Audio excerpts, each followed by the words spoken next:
Howdy, and welcome back to the Texas Bucket List. And boy, do we have an adventure for you. Down in the Big Bend, the beauty of the Lone Star State beckons all sorts of outdoor enthusiasts to see the serene setting. But if hiking is a bit too slow for your pace of life, well, we found a fast way to see the fine features of far west Texas.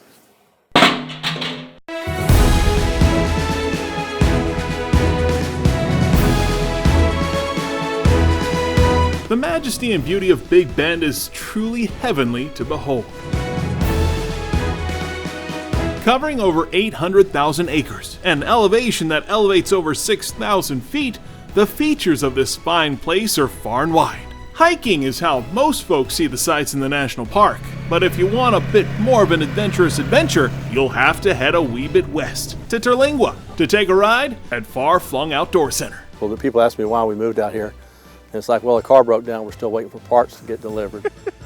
Greg Hennington got this business venture dedicated to adventure started back in the mid-70s. What inspired you guys in 1976 to come out here and do this venture? Well, we knew folks wanted to see the Big Bend, and we wanted to provide a way to do that.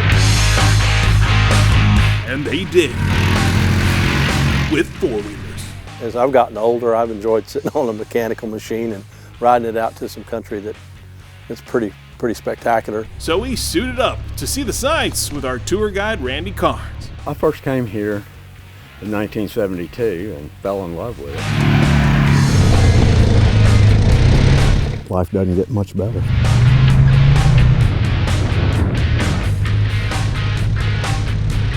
They actually pay me to do this job. It's amazing. Randy took us to the hot spots, accessible by ATV in the area. And if you've never ridden around on a four-wheeler before, it is awesome. So where are we? We're at Rainbow Mountain, and it gets the name from these beautiful formations here that are called Spanish skirts. Now those are completely different from anything else I've seen around. Yeah, and you don't see them a whole lot because usually they're subsurface. Okay.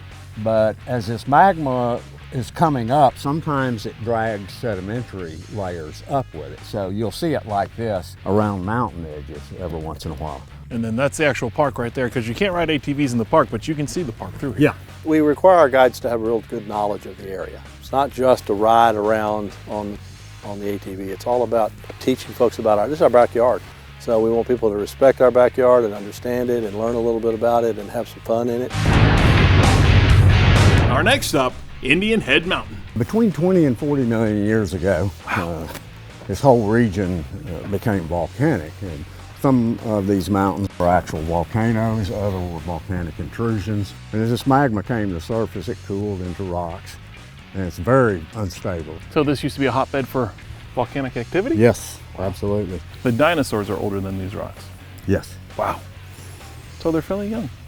Huh? They're young rocks. Yeah. Everybody seems to enjoy sort of the history about Big Bend. Anywhere you go here in the Big Bend, the views are spectacular. So if you're up for a ride through the scenery of West Texas that provides a good look at the beauty of the Big Bend, finding your way to Flung in Terlingua is a fine stop on the Texas Bucket List. There's no place like Big Bend. It's its own world here, and it's just magnificent. It looks sort of like a barren, nothing's out here, wasteland. Well, when you really start getting into the backcountry and look around, there's just some amazing plants and geology, animals, insects, all kinds of things. And I think people are sort of like surprised sometimes that there's this much beauty out here when you start really looking. The mountains, the desert, the river, the canyons, it's just an amazing place. Right up there with the Alamo, in my opinion. It's one of our big treasures here in Texas. Living in God's beauty. Truly.